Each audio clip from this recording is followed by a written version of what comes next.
Any health-related information on the following show provides general information only.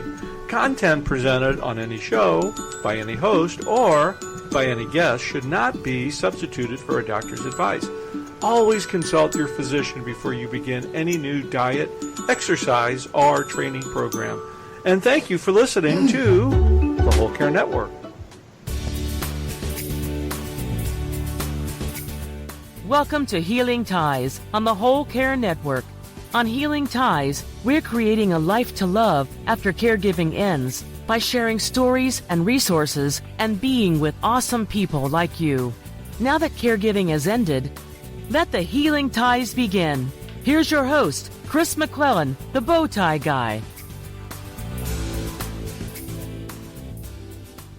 Well, greetings everyone. It is Chris McClellan, the bow tie guy, for another episode of Healing Ties. How's it going out there? Certainly want to send a hello and a shout out to all of our friends in the UK on ukhealthradio.com. We certainly appreciate your support of the show and all your feedback about our shows. Of course, we like all of our listeners, no matter what side of the pond that you are on. And as you know, on the Whole Care Network, we are all about story sharing. We believe that it's through story sharing where diversity meets the road to combat a common cause. And our common cause on the Whole Care Network is family caregiving, I might say. And it's before, during, or if you're like me, after your caregiving experience. So I encourage you to check out all of our shows on the Whole Care Network by visiting thewholecarenetwork.com. And you can see, goodness, we've got the Beautiful podcast, we've got Happy Healthy Caregiver podcast, and just a variety of show hosts and some new shows leading into 2019 that we'll be talking about down the road. But let's get to today's guest. And actually, you always know when I have a repeat guest that they're one of my favorites. Well, I shouldn't say that because all my guests are favorites, but Stephanie Howard was on the show a few months ago, and Stephanie's got a terrific film about veteran caregivers, The Weight of Honor, and Stephanie's going to fill us in on some updates and screenings and just kind of chat about the success of her documentary. So Stephanie, welcome back. It's great to visit with you today. Thanks, Chris. It's nice to be here. Thanks for having me back. So how are things going with the film? Curious minds want to know. Well, we've actually done really well. We have been in some film festivals, and we've been received really very well. But the most important kinds of screenings we seem to have had, they're all important, but the most interesting ones are the ones where we've been screening to caregiver groups. We were invited to screen at the Rosalind Carter Institute, Caregiver Institute's Awesome. 2018 summit. And that was a great honor. It is a great honor because her summit is very well known. She's been doing it for 31 years now. And of course, she's a very well-known lady because she used to be First Lady to President Jimmy Carter, and has really, really made caregiving a primary cause. And she does her very best to bring people to her summit where they can come and learn. And we were very honored that they did this. So we were well received there, and so well received that some of the people who saw the film now want to bring us to their communities. And that's one of our goals. If people come to our screening and they learn about it, we would like them to ask to invite us to come and screen in their communities. I don't know if I need to say this, but it's rather obvious. The more eyes we get on the film, the more people will learn about military caregivers, that they exist, some of the things they go through, and some of the things they go through are universal to people who are listening to your program right now. And I think one of the interesting parts about that is, caregiving is universal, but when I think about, and I learned this from you from our last visit, and it really put it into perspective for me when you think about a number of the military caregivers, the length of caregiving can be much different than the length of caregiving, let's say, and I'll use my example of caring for my partner Richard. That was a short period of time, relatively speaking, to a soldier who comes back from war and is Yes, disabled. and right, and we see two things there that are very, very different. Just as you pointed out, it can be for decades. We can have people who are caregiving for decades. Men and women who go into the military are, for the most part, very young. If they're older, usually they're reserves who are specialized, such as doctors, surgeons, that kind of thing. So most of the time they're very, very young, and when they have been injured so catastrophically, they're coming home damaged, emotionally, physically, and no one has trained these women or men or mothers or fathers to care for someone who is so damaged, who's so injured.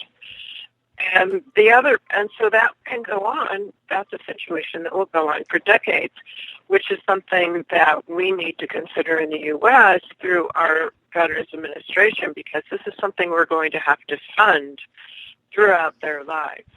Now, the other part of it is, since you do have very young people going, many of them were newlyweds or had very young families already.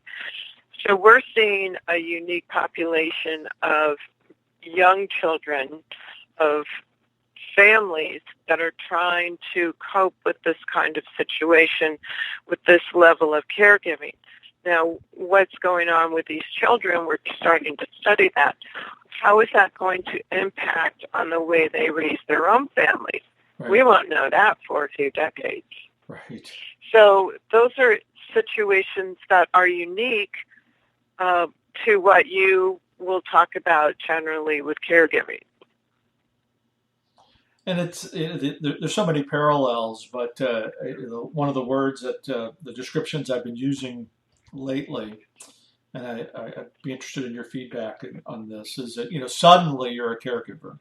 There's no manuals, there's no preparation. Suddenly you're thrown into this unprepared. I've not met anybody that's had this on their bucket list of things that they want to do in life. But it impacts all of our lives, and I think you're bringing such an awareness to a segment of caregiving that is often forgotten. Well, and it's interesting because we screened at the Army Navy War College in Pennsylvania, and the people who are going through that War College are high-level and high-ranking military. Or there were people in the audience who were recently retired, high-ranking military. And what it comes down to is the military will prepare families to have someone come back, fine, a hero, or they do a lot of preparation that your loved one's going to come back dead. And they say, this is the procedure, this is what will happen, this is how you will find out, this is what's going to go on immediately after, and continue. Well, no one is prepared for a situation where, yes, they suddenly become a caregiver. Now, remember, also what might be a little different is the severity of the injuries. Yes. And we've got, and this comes out in the film, we've gotten really good through our medical advances at saving people in the field who normally would have died in Vietnam, certainly in Korea. And that's a blessing. It's wonderful. We're able to, within a few days or hours, stabilize the injured and get them on a plane right to Landstuhl, Germany, to the main military hospital there. And the goal is to get them within hours or at the most days transferred to the U.S., either to the Walter Reed Hospital or to the Brooke Army, BAMC is what we call it, Brooke Army Medical Center, which specializes in burns. And we meet a lot of those people in our film. So, number one, we have better medical attention in the field. Number two, as fast as we can, we're transporting people who never would have been able to get back to the States that quickly before. Oh, goodness. So that's different. Yeah, that is different. It just puts a lot of thoughts and questions into my mind about juggling and how this this vast network of caregiving, how it's similar yet how it's different. I guess one of the other questions that comes to mind, I know we talked a little bit about this before we went live with our podcast, is how caregiving might impact different cultures and how different how Europeans might be looking at the story and the impact that veteran caregiving has across the globe. Because I think it's okay to say this, but it's just not an issue that Americans are facing. Well, we have to remember that the post 9/11 wars had coalitions. We know that there were a great number of men and women who served from the UK, for example, and that continues now. Right now, the U.S. is working on training missions with the Afghan troops, but we have had some deaths and some injuries that have come out of that. Certainly not the numbers that we saw a few years ago. But, you do have a lot of injured in the UK. Prince Harry has a program, the Invictus Games, and he pays particular attention to this, being a veteran himself, and seeing that many of his brothers and sisters from war also have these injuries. It's not a problem that's unique to the United States. And since I was on the last time, I actually had quite a bit of interest from Germany and people who had heard your program in Germany and wanted to know how they could see the film there. And I don't have a distributor. I haven't worked out a way to distribute the film in places like the UK and in Germany and France and some of those countries that were part of the coalition. So that's one thing that I need to do. Now that we're picking up traction in the U.S., we realize that we need to get this out to an international audience as well. Well, I think I need to throw just a little bit of encouragement to all of our listeners out in the UK. There's an opportunity right here to be a part of something that's pretty special. And Johan, if you're listening at ukhealthradio.com, be expecting an email from me about this subject, because I'm a big supporter of Stephanie's work, and we want to bring Stephanie's work here to Fort Lauderdale as well. But what a terrific opportunity to take your work into Europe, Stephanie. It's so needed, and if you're getting the request, we need to find a way to make this happen. Thank you. I agree. But, here in the U.S., and one of our goals, I think our major goal has been, we need to get this out into communities beyond the military, into communities that don't know really that much about caregiving. And we need to let the public know that we do have this entire segment of our society that's living with us, with this every day, 24/7. And we need to know about these people so that we can support them, either financially through some of the nonprofits that help them, or even as communities and on a one-on-one basis, making that commitment to be consistent, to be there more than just once or twice. I always say at our screenings, if your church or synagogue or mosque or really any community or club that you're in can identify who some of these families are, adopt them, see what they need, do what you can. Some of these people, you say, how you doing? And they'll say, I'm fine. But if you ask a specific question, such as, can I bring you dinner such and such night? Or can I help you with some maintenance around the house? Can I cut your lawn? That would be great. And if you say something specific like that, chances are you're going to get a response of specifically what you can do. Mm-hmm. These are proud people. They don't want to ask for help. They're very, very proud. And that's that's another parallel. And I think I might have mentioned this before. I know my listeners have heard me say this quite often. Asking for help is not a sign of weakness. It's a sign of strength, but it's one of the hardest things for a caregiver to do. And I'm a perfect example. I didn't reach out to help until way past time that I should have. And it has such a personal impact when you don't have a care team around you, because that's when the isolation starts, and that feeling of hopelessness, and you want to be present to the person that you're taking care of, and you think that your caregiving cape can do it all, but we really can't. And it's amazing that caregivers need rest. We need respite. Caregivers need respite. Yeah. Yeah. And since we started the film, there are programs now available through nonprofit organizations, and they're beginning to work with them through the Veterans Administration to make respite care and caregiver care a priority, because we know, as statistics have shown, that veterans who are injured do much better physically and emotionally if there's a caregiver in the home who also is feeling better about themselves physically and emotionally.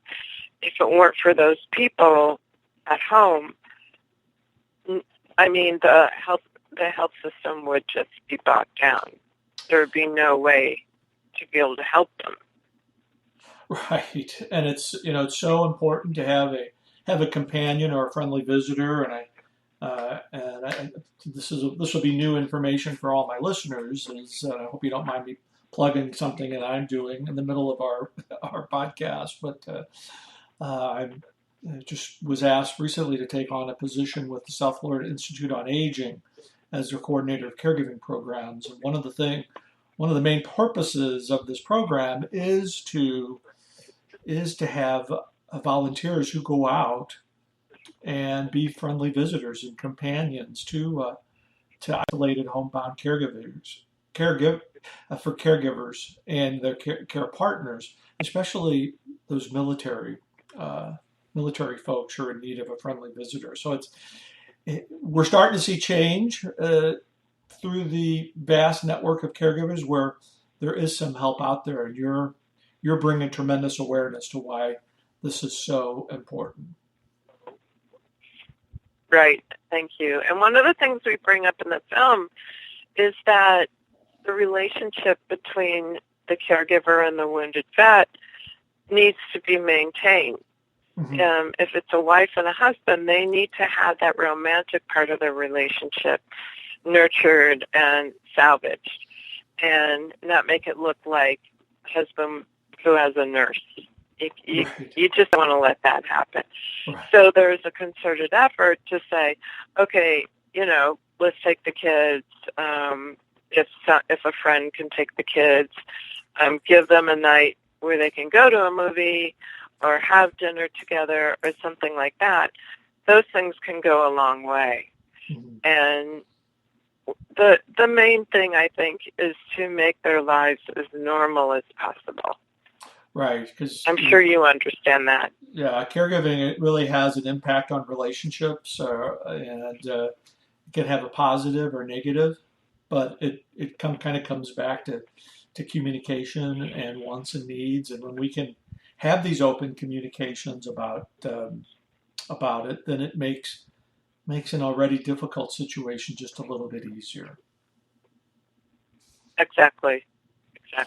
So I'm going to put you on the spot here, if you hope you don't mind, because I'm curious to know now that you've had the film out for a while and you've been through a number of screenings. Is there something that you've learned in this process that maybe you didn't know before you got into the film? Something that has impacted you to continue on that you may not have recognized when you had this project in mind? Well, one of the things we're learning in producing documentaries is that your hard work isn't finished when you send the film out in the world. Unless you want a home movie, which most of us don't necessarily want to stop at, we need to work at distributing the film, at getting the film out there. And in this case, with this particular film, it needs screenings.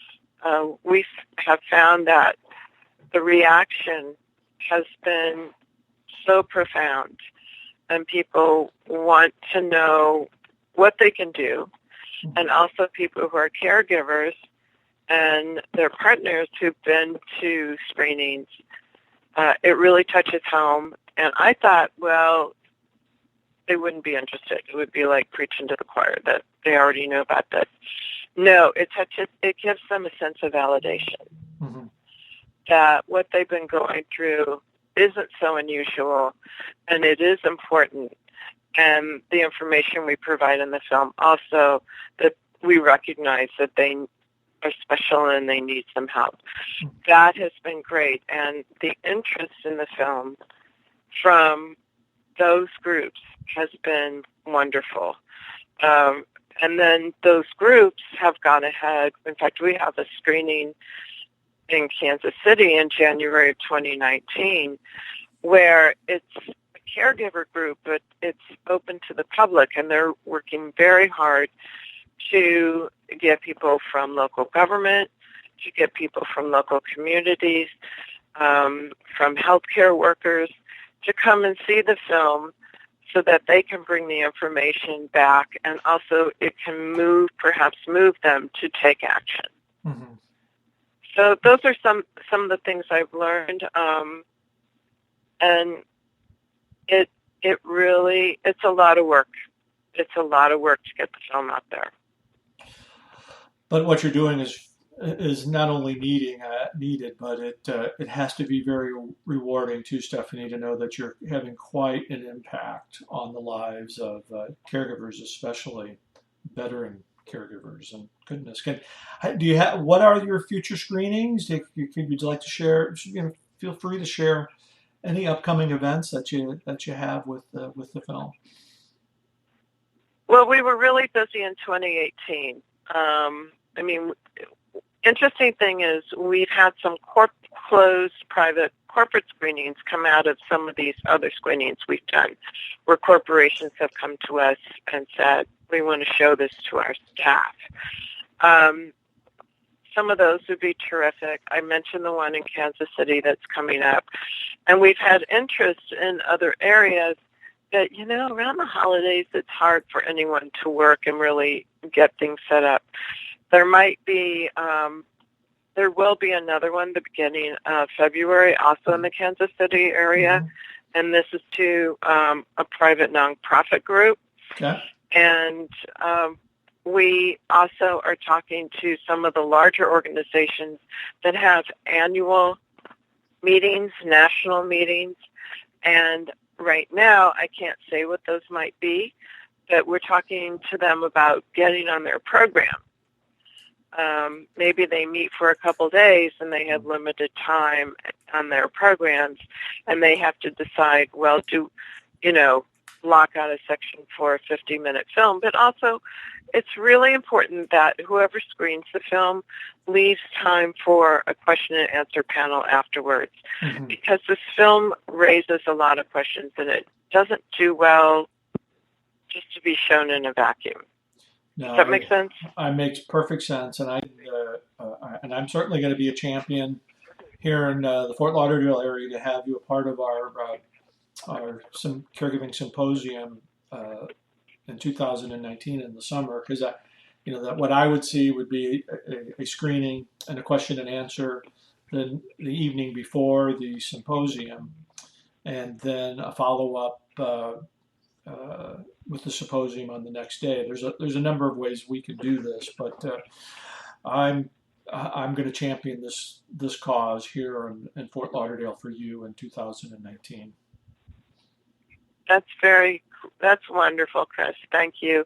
And really, that's the way we have found seems to be the most effective kind of programming, where we might be the first event of a symposium, and that sort of kicks off more conversations for the rest of the few days of the symposium. And another idea would be available to you if you ever want to have a podcast on the Whole Care Network. We can certainly help you with that as well. It'd be an honor to have you on as a regular show host, and just know that offer's extended to you. Thank you. That's great. I have to think about that a little bit. Yes. Well, we've just got a couple of minutes left. We could talk for hours because we just seem to connect really, really well. And we could do another podcast as well. But let our listeners know how they can find information out about the film, where you're going to be, all your contact information. That's great. Yes, our website is fairly comprehensive, but it's easy to navigate. It's easy to read. On the front page of the website, and that's theweightofhonormovie.com. Make sure you put the word movie in there, theweightofhonormovie.com. And you can probably just, do a search of The Weight of Honor and it'll pop up. But on our website, at the very front page, we have what I think is a beautiful trailer where you would meet some of the caregivers in the film. Also, that front page will have a list of events that are coming up. And then along the tabs, you can look at information about the individual caregivers. We have those. We have a press kit, and you'll see our poster.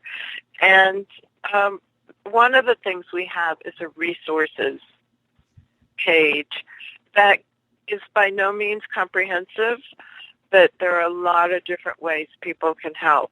And we even say that at the end of the film. We say, if you want to help, and then we go to our website, which again is The Weight of Honor Movie. And I think that those resources are good ones. They are for people who are caregivers who would like some assistance, some advice, to just reach out and have someone there, as you said, Chris.